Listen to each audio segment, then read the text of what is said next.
Good morning, I'm Julie Goodale showing the emergency setup of the balloon pump.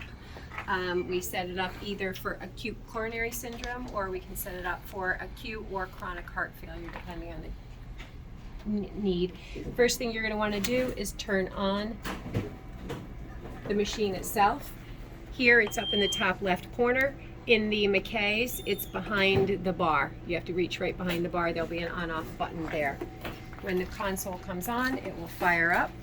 You're going to want to make sure that your helium shows that there's some helium in the tank. If the helium is closed, this will show as empty. In the McKay, there is a drawer at the bottom where you open up and the cylinder is sideways.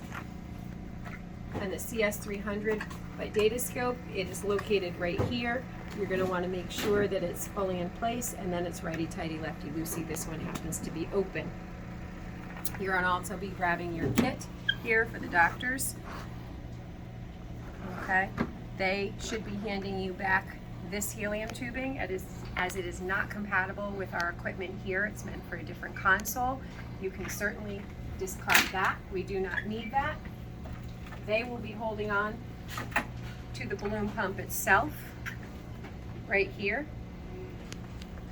They will be attaching eventually helium and your saline flush. You're going to need to hand them an extension, pressure extension tubing for the flush pack. So they have that. They will be handing you back this pressure cable. I'm sorry, the helium tubing. You will insert into the helium port right there. You can leave this aside. You do not need this right now.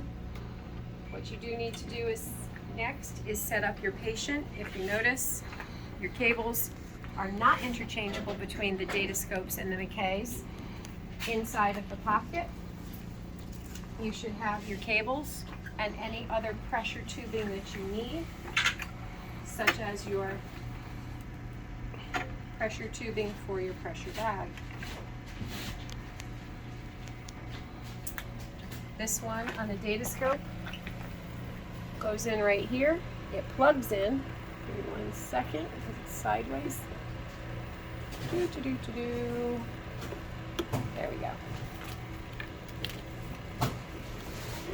And you also should screw it into place on this one just to make sure it stays. On the McKays, there is an extension piece that won't go directly in. The extension piece comes out, and if you notice, they've been zip tying them to the machine so they can't be tossed away or discarded. So now you have all of your wires ready. You will place your ECG cables on your patient. Typically we put white, black, and then red, green, and brown down the side to keep them out of the field. We'll pretend that's on the patient right now. You can hook them up.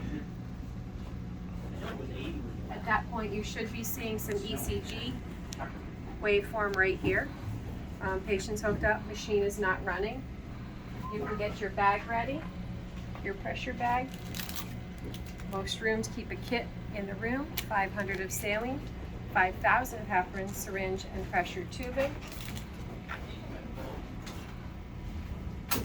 Get it set up in your pressure bag with 300 millimeters of pressure. We're going to pretend we're there. Clamp it off. Hang it up. We still have our helium tubing right here. We have our pressure cable right here. We're going to make sure our transducer is somewhat zeroed to the level of the patient. Plug in your setup. Again, your physician should have the balloon pump end of your helium ready to set up and attach, and you should have ready the end of your pressure bag for your transducer. And you're waiting for them to hand you back first the extension for the pressure tubing. You'll have them connect the two. They can do it with a sterile gauze to keep their field sterile.